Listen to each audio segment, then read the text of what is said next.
নমস্কাৰ আপোনালোক সকলোকে মই মোৰ ইউটিউব চেনেল নলিনীকান্ত ডেকালৈ স্বাগতম জনাইছো।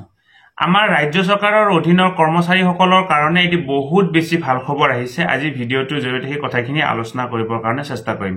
মুখ্যমন্ত্ৰী মহোদয়ে ৰাজ্য চৰকাৰৰ কৰ্মচাৰীসকলৰ কাৰণে অহা এই ভাল খবৰটো তেখেতে শ্বেয়াৰ কৰিছে। আহকচোন ৰাজ্য চৰকাৰৰ অধীনৰ কৰ্মচাৰীসকলৰ কাৰণে কিন্তু বিশেষ ভাল খবৰ আহিছে সেইটো এবাৰ ডিটেইলছ জানিবৰ কাৰণে চেষ্টা কৰোঁ।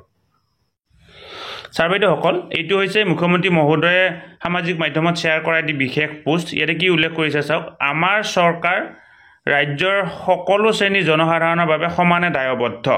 আমি কেৱল যুৱক যুৱতীৰ বাবে নিয়োগ সৃষ্টি কৰাতে সীমাবদ্ধ থকা নাই, আমি আমাৰ চৰকাৰী কৰ্মচাৰীসকলৰ বাবে বিভিন্ন পদক্ষেপ গ্ৰহণ কৰিছোঁ।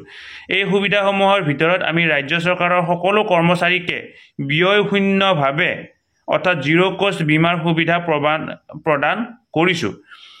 আমি নিশ্চিত যে আমাৰ এই পদক্ষেপে চৰকাৰী কৰ্মচাৰীসকলৰ মুখত হাঁহি বিৰিঙাব। এতিয়া এই ব্যৱস্থাটো কি হয়? এই ব্যৱস্থাটো হৈছে আমাৰ সকলোৱে জানো আমাৰ এটা ইঞ্চুৰেঞ্চৰ প্ৰয়োজন হয়, কিন্তু এটা ইঞ্চুৰেঞ্চ কৰিব লাগিলে আমাৰ যথেষ্ট পইচাৰো প্ৰয়োজন হয়। গতিকে অসম চৰকাৰে ৰাজ্য চৰকাৰৰ অধীনৰ কৰ্মচাৰীসকলৰ বাবে জিৰ' কষ্ট বীমাৰ সুবিধা প্ৰদান কৰিছে। অৰ্থাৎ কোনো পইচা নিদিয়াকৈ আমাৰ এটি লাইফ ইঞ্চুৰেঞ্চ হ'ব। আৰু এই লাইফ ইঞ্চুৰেঞ্চৰ জৰিয়তে আপোনালোকে কি কৰিব পাৰিব, আপোনালোকে বিভিন্ন ধৰণৰ এই এক্সিডেণ্ট বেনিফিট পাবৰ কাৰণে সক্ষম হ'ব।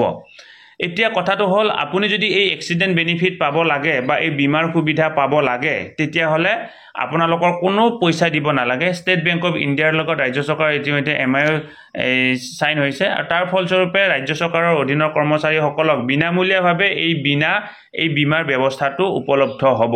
ইতিমধ্যে বহু কৰ্মচাৰীৰ তাত ইতিমধ্যে মেছেজ আহিছে, নিশ্চয় আপোনালোকৰ তাতো মেছেজ আহিব।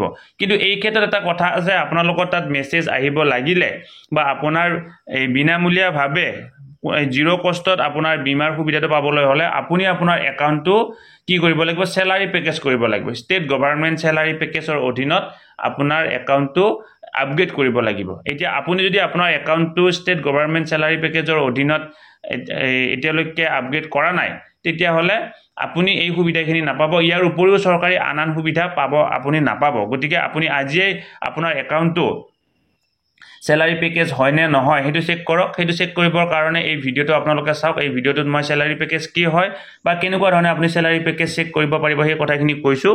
গতিকে এইটো এটা যথেষ্ট নিশ্চয় ভাল কথা বুলিয়ে ক'ব লাগিব। আমাৰ কোনো ধৰণৰ পইচা খৰচ নোহোৱাকৈ আমাৰ এতিয়া জীৱন বীমাৰ ব্যৱস্থাটো আমি পাবৰ কাৰণে সক্ষম হ'ম।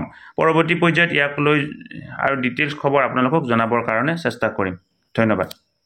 শ্ৰদ্ধা ছাৰ বাইদেউসকল, নলিনীকান্ত ডেকা নামৰ ইউটিউব চেনেলটো হৈছে এটি শিক্ষামূলক ইউটিউব চেনেল। এই চেনেলটোৰ জৰিয়তে আমি শিক্ষক, ছাত্ৰ ছাত্ৰী, অভিভাৱক আৰু বিদ্যালয়ৰ কাৰণে উপযোগী কিছু ভিডিঅ' প্ৰস্তুত কৰিবৰ কাৰণে চেষ্টা কৰোঁ। আপুনি যদি আজি পোনপ্ৰথমবাৰৰ কাৰণে এই চেনেলটো চাইছে, অনুগ্ৰহ কৰি চেনেলটো ছাবস্ক্ৰাইব কৰিব আৰু অল নটিফিকেশ্যন প্ৰেছ কৰি থ'ব।